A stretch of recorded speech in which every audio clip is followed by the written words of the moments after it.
Gitu. Lin Wan tu. Lin Wan bantah dan mempersoalkan tindakan Chan Kon Yao dan PH Pulau Pinang yang meneruskan kerjasama dengan UMNO.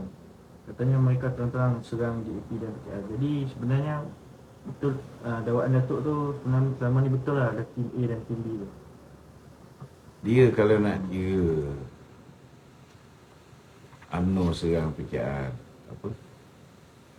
Dia kalau nak kira UMNO serang PH, kalau nak ikutkan, PH pun banyak serang PH juga. Umpamanya macam Lee Kuan Yew ni lah. Semenjak bila dia betul-betul support government of the day? Semenjak bila dia support Dato' Seri Anwar Ibrahim 100%? Kita tengok DAP pun dia cuba nak sabotage. Tak habis-habis dia keluarkan kenyataan-kenyataan yang menyebabkan dia dan kumpulan dia lah yang menyebabkan DAP hilang sokongan orang Melayu, hilang sokongan masyarakat Cina pun. Betul tak? Jangan lupa perbuatan-perbuatan dia tu pun menyebabkan kesan dia terpaksa dilalui oleh kepimpinan DAP sekarang.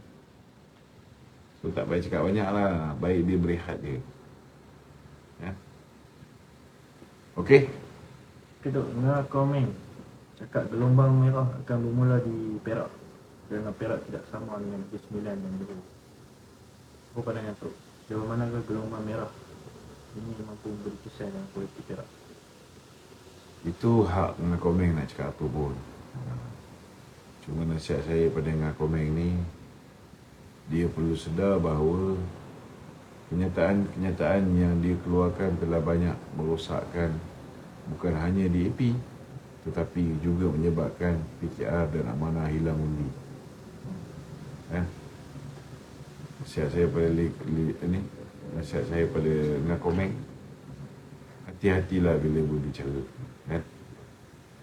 Jangan terlalu arrogant, jangan terlalu perkauman. Kita bertandinglah secara sihat. DAP dikatakan bakal buat keputusan penting Ahad ni, sama ada untuk kekal ataupun keluar daripada kerajaan perpaduan. Adakah perkara ini dipandang serius dan boleh memberi kesan pada kestabilan kerajaan? Saya tak nampaklah DAP akan tinggalkan kerajaan.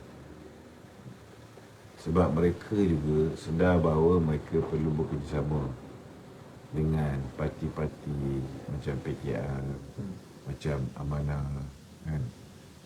Mereka pun tak boleh survive kalau setakat undi masyarakat Cina dan India. Undi masyarakat India yang menyokong mereka pun saya rasa dah menurun. Kalau dulu 90%, sekarang mungkin tinggal 60%. Kan?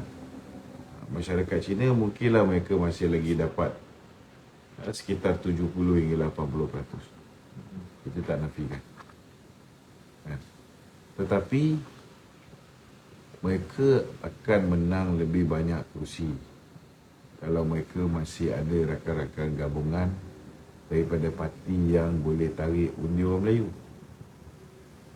Kalau mereka hanya mengharapkan undi masyarakat Cina dan India saja, kalau sekarang mereka ada berapa kursi? 40 kursi. Mungkin akan merosot. Jadi mereka pun kena beringat juga lah. Okey?